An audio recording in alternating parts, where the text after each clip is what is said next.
રાજકોટના જંગલેશ્વરમાં થશે સોમવારે મેગા ડેમોલેશન। નદી કાંઠા પર આવેલા 1000થી વધારે દબાણ તોડી નાખવામાં આવશે। જંગલેશ્વરમાં આરએમસી હસ્તકની જગ્યા ખુલ્લી કરવામાં આવશે। મ્યુનિસિપલ કમિશનર અને પોલીસ કમિશનરની નાયબ મુખ્યમંત્રી હર્ષ સંઘવી સાથે થઈ હતી બેઠક। સરકારી જમીન પર થયેલા ગેરકાયદે બાંધકામ પર હાલ સ્ટે છે। કોર્પોરેશનની જમીન પર થયેલા ગેરકાયદે બાંધકામને હવે તોડી નાખવામાં આવશે। તો સોમવારે મેગા ડેમોલેશનની પ્રક્રિયા જંગલેશ્વર વિસ્તારમાં શરૂ કરાશે। વધુ વાત કરવા જોડાશે અમારા સંવાદદાતા મોહિત। કયા પ્રકારની કાર્યવાહી સોમવાર પહેલા જોવા મળી રહી છે, જ્યારે સોમવારે મેગા ડેમોલેશન અભિયાન શરૂ કરાશે?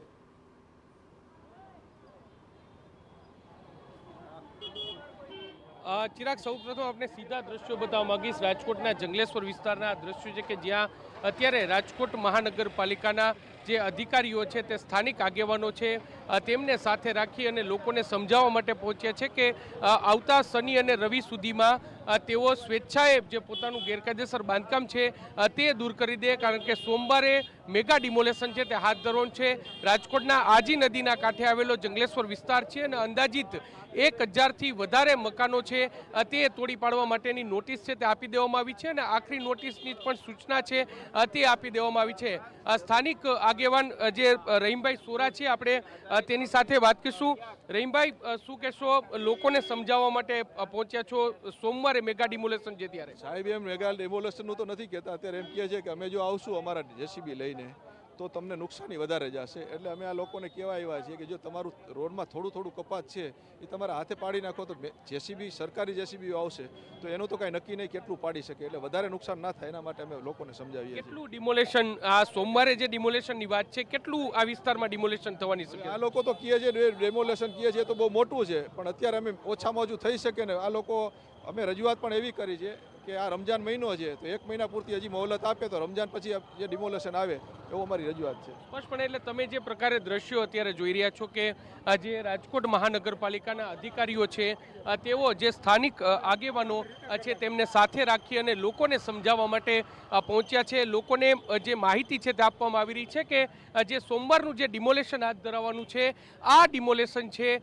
તેમાં તેમને ઓછામાં ઓછું નુકસાન થાય ને તેમને જે સરકારી જગ્યા પર જે કબજો કર્યો છે તે સરકારી જગ્યા પર કબજો છે તે દૂર કરવામાં આવે, સ્વેચ્છાએ દૂર કરવામાં આવે તેવી માંગ છે તે કરવામાં આવી છે। ટાઉન પ્લાનિંગ શાખાના અધિકારી હેતલબેન સોરઠિયા છે, આપણે તેની સાથે કહીશું। બેન, શું કહેશો? કેટલું ડિમોલેશન થવાનું છે, કયા પ્રકારની કાર્યવાહી છે, કેટલી નોટિસ આપવામાં આવી છે?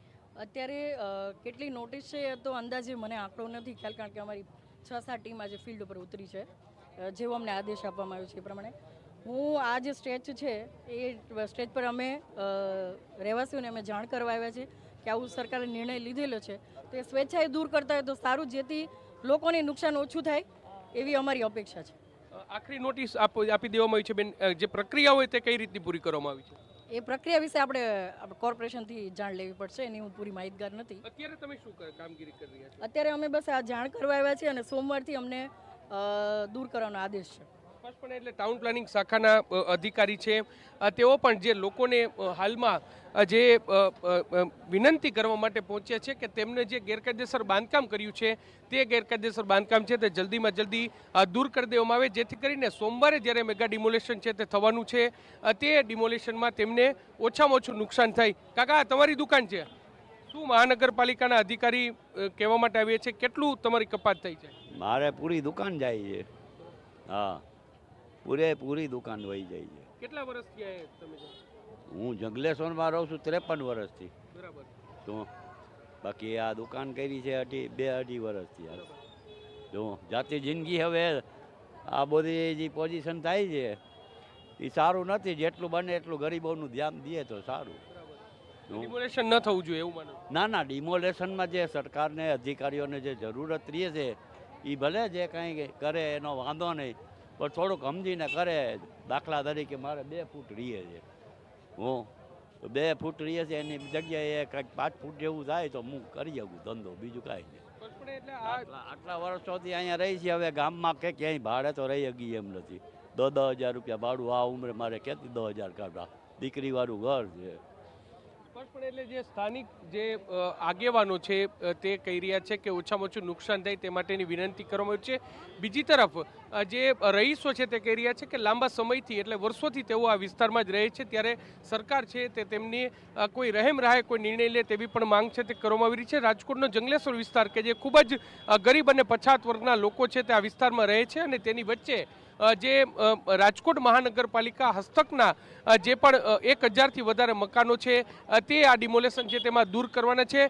હું આપને ચિરાગ જણાવી દઉં કે જે રાજકોટના જંગલેશ્વર વિસ્તારમાં 2 અલગ અલગ જે સરકારી વિભાગની સરકારી જમીન આવેલી છે, જિલ્લા કલેક્ટરની પણ જમીન આવેલી છે, અને તેમાં પણ 1300થી વધારે મકાન હતા, પરંતુ તેમાં જે 3 મહિનાનો સ્ટે આવ્યો હોવાને કારણે એ ડિમોલેશન છે તે હાલ પૂરતું સ્થગિત છે તે થયું છે. પરંતુ રાજકોટ મહાનગરપાલિકા હસ્તક જે ટીપી શાખાનો રોડ જ્યાંથી પસાર થાય છે, આ ઉપરાંત જે નદી કાંઠાનો વિસ્તાર છે, આવા જે 1000થી વધારે જે મકાનો છે, દુકાનો છે, તેમની જે ડિમોલેશન છે તે સોમવારના દિવસે હાથ ધરવામાં આવશે, અને તે પહેલાં જે ટાઉન પ્લાનિંગ શાખાના અધિકારીઓ સાથે સ્થાનિક જે આગેવાનો છે તેમને સાથે રાખી અને લોકોને ઓછામાં ઓછું નુકસાન થાય તે માટે અપીલ કરવા માટે અત્યારે જંગલેશ્વર વિસ્તારમાં ફરી રહ્યા છે. અલગ અલગ 4 જેટલી ટીમો છે તે ફરી રહી છે, અને જે સોમવારના ડિમોલેશનમાં કોઈ અનિચ્છનીય બનાવ ન બને તે માટે ક્યાંક લોકોને વિશ્વાસમાં અત્યારે લેવાતા હોય તેવું અત્યારે સ્પષ્ટપણે લાગી રહ્યું છે. જી ચિરાગ. ધન્યવાદ મોહિત તમામ જાણકારી બદલ. તો આપને કહી દઈએ કે સોમવારે જંગલેશ્વર વિસ્તારમાં મેગા ડિમોલેશન થવાનો આદેશ આપી દેવાયો છે. કોર્પોરેશન હદ વિસ્તારમાં જે પણ દબાણો થયા છે આ વિસ્તારમાં તે દબાણ દૂર કરવામાં આવશે. એ પહેલાં અધિકારીઓ અત્યારે લોકોને સ્વયંભૂ દબાણ હટાવવા